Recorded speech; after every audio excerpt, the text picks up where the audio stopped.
This lawsuit could kill Apple's future. Are you paying attention to what's happening in New Jersey? Because what started as just another government lawsuit has turned into something that could reshape the device you're holding. The Department of Justice just survived Apple's attempt to kill the biggest antitrust case in modern tech history. And if you think this is about green bubbles and App Store fees, you're missing the point. Here's what most people don't understand. Apple wants you to believe this is about protecting your security and privacy. That walled garden keeps you safe. But the DOJ has emails proving something different. Apple executives are discussing how to block competitors, not because they're unsafe, but because they threaten profits. Security isn't the goal. Lock-in is. This is about whether the most profitable company in history gets to control what you can and cannot do with a device you already own. In June 2025, a federal judge denied Apple's motion to dismiss. This case is moving to trial. Apple's ecosystem control is more restrictive than anything Microsoft faced in the 90s.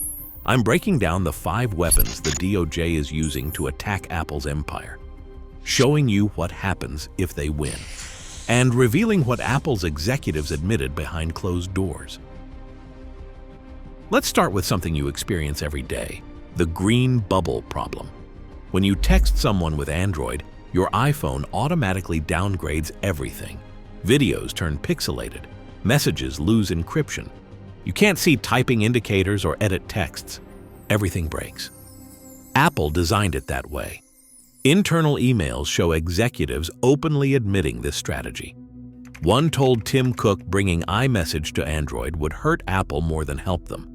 They're intentionally keeping messaging terrible for non-iPhone users. It's working. Among teenagers, iPhone market share hits 85%. Not because iPhones are objectively better, because kids face social stigma for green bubbles. The DOJ's complaint uses words like exclusion and blame. One person asked Tim Cook how to send better videos to his Android-using mom. Cook's response? Buy your mom an iPhone. That exchange is now exhibit evidence. But this goes deeper. Apple's blocking an entire category called super apps that could free you from their ecosystem. Super apps are platforms within platforms. Think WeChat in China. One app for messaging, payments, food delivery, ride booking, and dozens of services. No switching between apps. These are massive in Asia, and they threaten Apple existentially. Why? If you access everything through one super app, you wouldn't care what phone you're using. The app becomes the platform. Your phone becomes just a screen. Apple loses the lock-in, generating their extraordinary profits.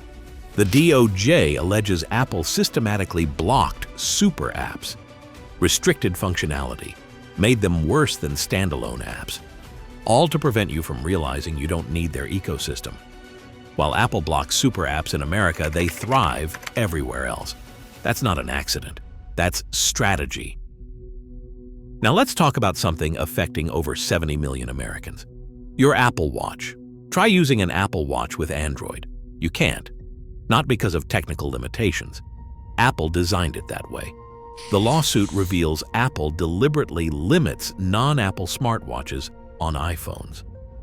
Third-party watches can't access the same features. They're treated as second-class devices on your own phone. This forces anyone wanting a quality smartwatch experience to stay in Apple's ecosystem.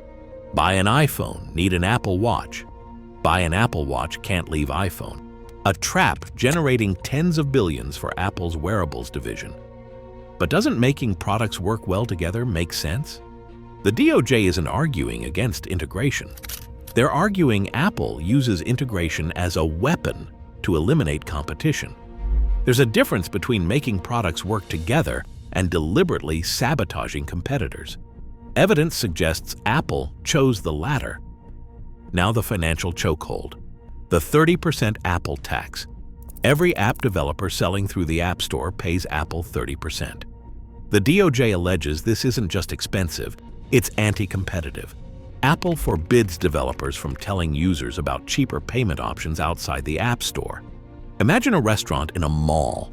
The mall charges 30% of sales, then forbids you from putting up a sign saying, "Visit our other location where prices are lower." That's what Apple does to developers. Try routing around this? Apple kicks you out. Epic Games offered direct payments in Fortnite. Apple immediately banned the app. Apple generated over $85 billion from services in 2023, much from the App Store tax. Developers have no choice because there's no alternative distribution on iPhones. The 30% cut forces developers to raise prices for everyone. The DOJ argues this inflates app prices while giving Apple billions in pure profit for controlling the distribution channel you already paid for. Let's shift to something affecting what you can't access: cloud gaming and streaming services. Apple systematically blocked cloud gaming platforms. Services like Xbox Cloud Gaming face restrictions that don't apply to Apple's services. You can't stream high-quality games to your iPhone like you can on other devices. Cloud gaming represents the same threat as super apps. If you can stream any game from any platform to any device, the device becomes less important. You don't need Apple's hardware or app store, just the internet and a screen. Here's what should terrify you. Apple generated over $200 billion from iPhone sales in 2023. Analysts estimate up to 40% of that revenue depends on ecosystem lock-in, not hardware quality. Cloud gaming threatens that $80 billion revenue stream directly. Apple wants you dependent on their hardware. Cloud gaming would reduce that dependency. This isn't about gaming. It's about Apple blocking any technology reducing your reliance on their products. Today, it's cloud games. Tomorrow, it could be cloud storage or productivity tools. The pattern is clear. Apple identifies technologies threatening their lock-in, then restricts, degrades, or blocks them. Now, you might be thinking, doesn't Apple have a point about security? They do, and they're using it as their main defense. Apple argues their closed ecosystem prevents malware, protects privacy, ensures quality control. And there's real truth here. iPhone security is strong, but the DOJ found emails that destroyed this defense. In Epic Games' lawsuit, internal documents revealed Apple allows apps with worse security than they claim. They make exceptions for certain developers. Security isn't the real concern, it's control. Apple also argues they only have 58% of the US smartphone market, not a monopoly. But the DOJ isn't arguing Apple monopolizes all smartphones. They're arguing Apple monopolizes performance smartphones, the premium segment, where they control over 70% by revenue. See the difference? Apple's defense relies on defining the market broadly. The DOJ defines it as the market where Apple actually competes, and in that market, Apple's dominance is undeniable. Now here's where this gets serious. What happens if the DOJ wins? Worst case for Apple? A breakup. The DOJ could force the separation of the iPhone from the App Store, or split services from hardware. Only the second major tech breakup since Bell's system in the early 80s. But nobody expects a full breakup. The realistic outcome? Forced changes to how Apple runs its business. And we know what this looks like because we've seen it before. When the DOJ sued Microsoft, they forced the company to allow competing browsers. That single change enabled Google Chrome to exist. Without that antitrust action, you might still be using Internet Explorer. Now imagine that level of forced openness applied to your iPhone. The judge could order Apple to allow third-party app stores. Open iMessage to Android. Let developers use alternative payments without the 30% tax. Allow non-Apple smartwatches full functionality. Remove cloud gaming restrictions. Each change would crack open Apple's ecosystem. Together, they'd transform what it means to own an iPhone. You could install apps from anywhere, pay developers directly, use Apple Watch with any phone, access cloud gaming, switch to Android without losing message history, app purchases, or social connections. Suddenly, you're not trapped. You're choosing Apple because you want to. Not because leaving costs you thousands in lost functionality. Before I show you why this matters right now, quick favor. If you're finding value in this breakdown, subscribe to the channel. We're covering every major tech regulatory battle as it unfolds. And trust me, this Apple case is just the beginning. Now here's what you need to understand about the timeline. But this case will take years to fully resolve. Apple will fight every ruling, challenge every remedy, drag this out as long as possible. The Microsoft case took over a decade. Why does this matter now? The global regulatory environment is shifting, and you can see the future already happening in Europe. The EU's Digital Markets Act forced Apple to allow third-party app stores. Within months, alternative stores appeared. Epic Games launched their own. Developers began offering apps at 20 to 30% lower prices. European iPhone users now have choices. American users can only dream about. That's your preview.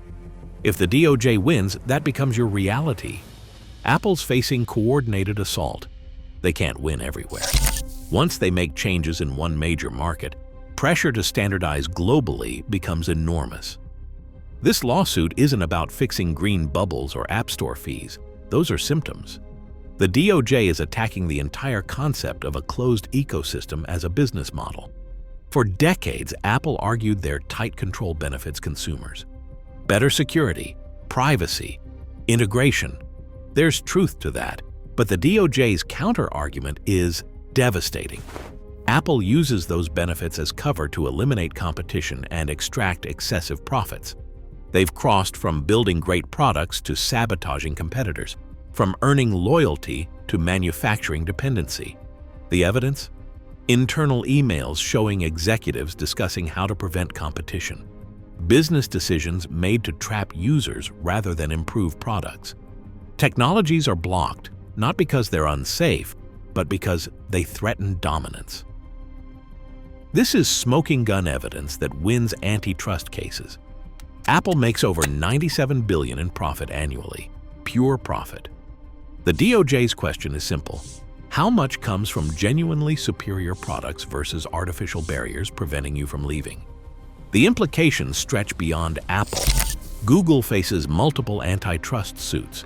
Amazon is under investigation. Meta is being challenged. The DOJ argues big tech's entire playbook of using platform control to eliminate competition is illegal. If Apple loses, every tech giant faces pressure to open platforms. If Apple wins, it validates closed ecosystems. There's no middle ground. This is a defining moment for how technology platforms operate. The question isn't whether Apple makes great products. They do. The question is whether making great products justifies blocking every technology threatening their dominance, whether innovation excuses monopolization. Now, if you want to understand how these regulatory battles are reshaping big tech, watch another video here.